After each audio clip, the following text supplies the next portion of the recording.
नमस्कार दोस्तों, स्वागत है आपका मेरे चैनल कॉमिक्स लाइफ में। शुरू करते हैं मनोज कॉमिक्स की एक और मज़ेदार कॉमिक्स, सुपर थीफ रुस्तम और पत्थर की चील। सुपर थीफ रुस्तम और पत्थर की चील, लेखक अंसार अख्तर, चित्रांकन राम वायरकर। रुस्तम जामनगर अपने एक मुवक्किल के बुलावे पर आया था और इस वक्त एक महंगे होटल में ठहरा हुआ था। राजेंद्र चौहान नामक एक व्यक्ति ने उसे पत्र लिखकर यहाँ बुलाया था। वह रुस्तम से कोई काम लेना चाहता था। इस वक्त रुस्तम होटल के स्विमिंग पूल में तैराकी का आनंद ले रहा था। कुछ देर बाद वह पूल से बाहर निकला। राजेंद्र चौहान ने लिखा था कि वह खुद होटल आकर मुझसे मिलेगा। अपना तौलिया उठाकर वह गार्डन चेयर पर आ बैठा। वेटर, जरा एक कॉफ़ी दे जाओ। Yes sir. तभी एक दूसरा वेटर ट्रे में कॉर्डलेस फ़ोन रख कर लाया। मिस्टर रुस्तम, आपका फ़ोन है। हेलो, मैं राजेंद्र चौहान बोल रहा हूँ मिस्टर रुस्तम। मैं आपकी प्रतीक्षा कर रहा हूँ मिस्टर चौहान। मैंने इसलिए फ़ोन किया है कि आपको बता दूं, मैं 4 बजे से पहले आपके पास नहीं आ सकूंगा, लेकिन ठीक 4 बजे मैं आपके होटल पहुंच जाऊंगा। ओके, मैं 4 बजे तक प्रतीक्षा कर लूँगा। फ़ोन सुनकर उसने बैरे को वापस कर दिया। कुछ ही क्षण बाद दूसरा बैरा कॉफ़ी लेकर आ गया। अभी दिन के 11 बजे हैं। चौहान शाम 4 बजे तक आएगा। इस बीच मैं क्या करूँगा? अचानक उसे अपने एक पुराने मित्र मार्कोस की याद आई। मार्कोस यहाँ एक कंपनी में हेलीकॉप्टर पायलट है। यह कंपनी हेलीकॉप्टर किराए पर देती है। समय बिताने के लिए मार्कोस से मिलना चाहिए। रुस्तम को देखकर मार्कोस खुशी से उछल पड़ा। रुस्तम, यू डेविल, तुम यहाँ कैसे? तुमसे मिलने आया हूँ दोस्त। झूठ बोल रहे हो। तुमने वाकई मेरा झूठ पकड़ लिया है। दरअसल मैं अपने एक क्लाइंट के बुलावे पर जामनगर आया हूँ। यानी तुम्हारा चोरी का धंधा अभी तक चालू है? बड़े उस्ताद हो तुम। तुम भी कभी उस्ताद थे मार्कोस, लेकिन अब मैं वह धंधा छोड़ चुका हूँ। जब से मुझे यह नौकरी मिली है, मैं शरीफ आदमी बन गया हूँ। चोर चोरी तो छोड़ सकता है, मगर हेरा फेरी नहीं छोड़ सकता मार्कोस। मुझे विश्वास नहीं है कि तुम शरीफ आदमी बन गए हो। छोड़ो इन बातों को। आओ, तुम्हें हेलीकॉप्टर में सैर करा कर लाता हूँ। मार्कोस उसे हेलीकॉप्टर में लेकर उड़ा। जामनगर काफ़ी सुंदर स्टेट है। हाँ, तभी तो मैं यहाँ आकर बस गया हूँ। मार्कोस हेलीकॉप्टर को शहर के ऊपर घुमा रहा था। सच बताओ मार्कोस, क्या तुमने पुराना धंधा वाकई छोड़ दिया है? तुमसे झूठ नहीं बोलूँगा। मैं अभी तक धंधे में हूँ और कंपनी के मालिक के लिए काम करता हूँ। क्या काम? तस्करी। मेरा मालिक हेलीकॉप्टर द्वारा तस्करी का माल इधर उधर पहुँचाता है। मैं उसका विश्वास पात्र आदमी हूँ। कुछ देर बाद मार्कोस ने हेलीकॉप्टर वापस हेलीपैड पर उतार दिया। अभी तो तुम कुछ दिन यहाँ रुकोगे ना? हाँ, 2-1 दिन तो रुकूंगा ही। कुछ देर बाद उसने मार्कोस से विदा ली।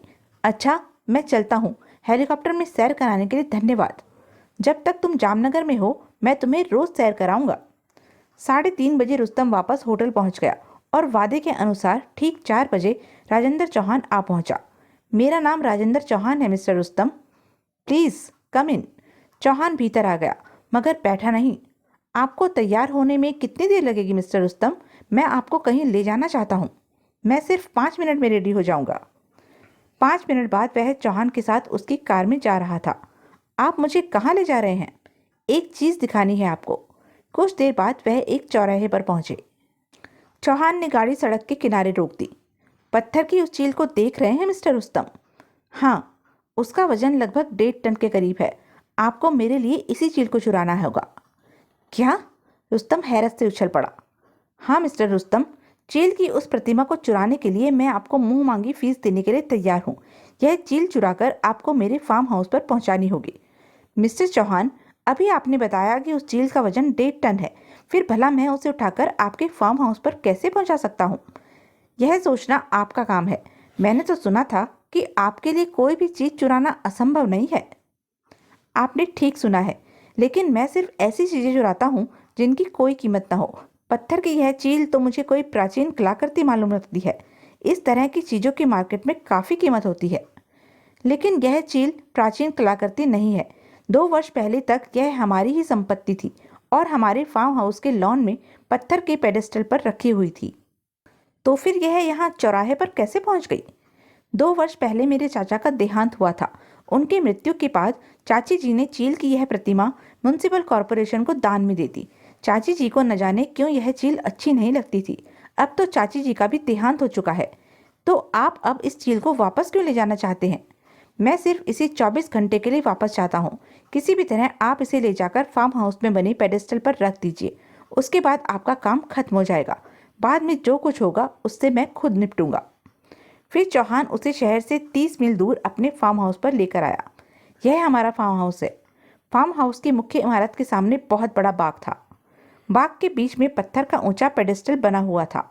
वह चील पहले इस पेडेस्टल पर रखी हुई थी। फार्म हाउस और पेडेस्टल देखकर रुस्तम ने एक तरकीब सोच ली थी। ठीक है मिस्टर चौहान, मैं उस चील को चुराने के लिए तैयार हूँ, लेकिन इस काम में समय लग सकता है। मुझे कुछ तैयारी करनी होगी। ठीक है, मैं आपको 1 सप्ताह का समय दे सकता हूँ। इस काम के लिए मेरी फीस 50,000 रुपये होगी और यह रकम आपको अभी अदा करनी होगी। मुझे मंजूर है, तो समझिए आपका काम हो गया।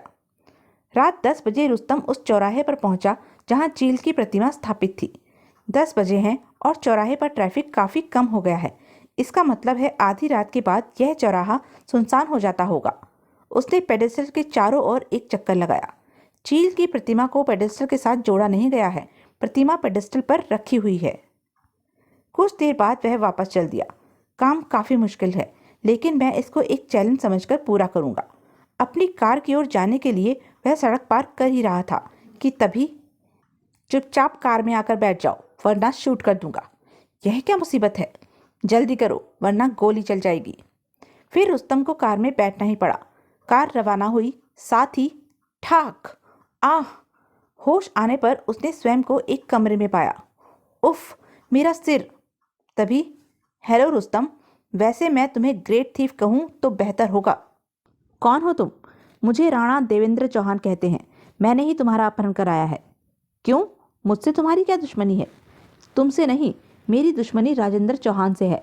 वह मेरा सौतेला भाई है और मुझे मालूम है कि उसने कोई चीज़ चोरी कराने के लिए तुम्हारी सेवाएं ली है। तो तुम्हें क्या तकलीफ है? मेरा तो पेशा ही दूसरों की सेवा करना है। मैं यह जानना चाहता हूँ कि राजेंद्र चौहान तुमसे क्या चीज़ चोरी कराना चाहता है।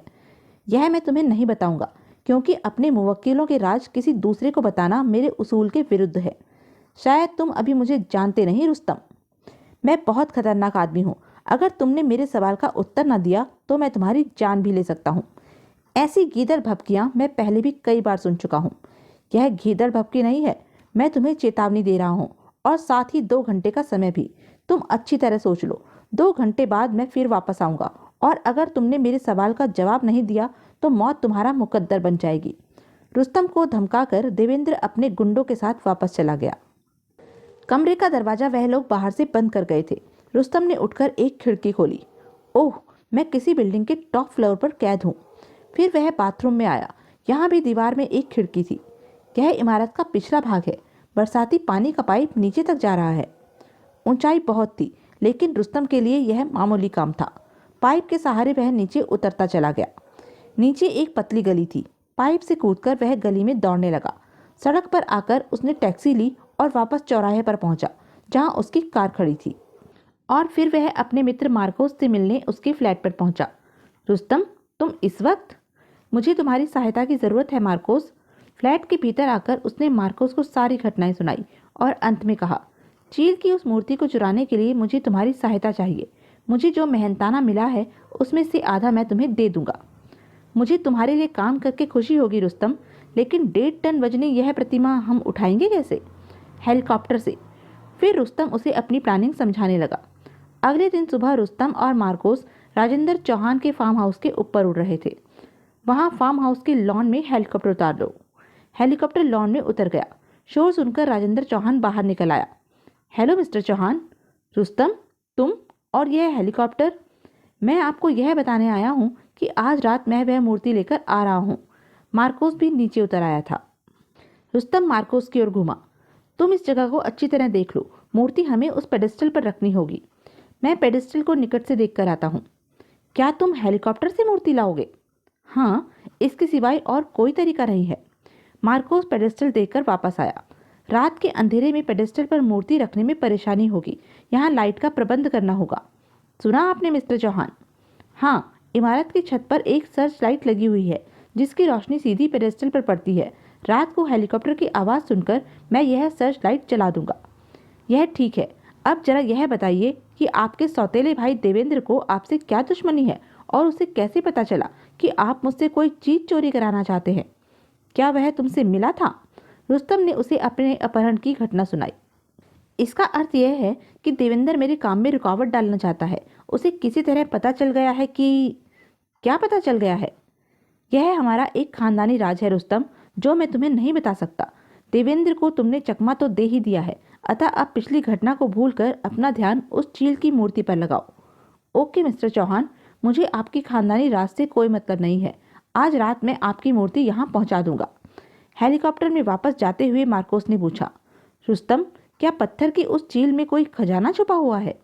वह ठोस पत्थर की मूर्ति है, उसके भीतर खजाना तो हो नहीं सकता, लेकिन हाँ, उसमें कुछ तो विशेषता जरूर है जो चौहान उसे चोरी कराना चाहता है और उसका सौतेला भाई उसके पीछे लगा हुआ है। मूर्ति वहां से उठाते समय हमें उस कैमरे का भी ध्यान रखना होगा जो पुलिस ने चौक पर एक ऊंचे खंभे पर लगा रखा है। उस कैमरे द्वारा पुलिस कंट्रोल रूम से चौक पर नजर रखी जाती है। उसी रात 12 बजे के बाद रुस्तम चौक के निकट एक इमारत की ओट में खड़ा था। ट्रैफिक चलना बिल्कुल बंद हो चुका है।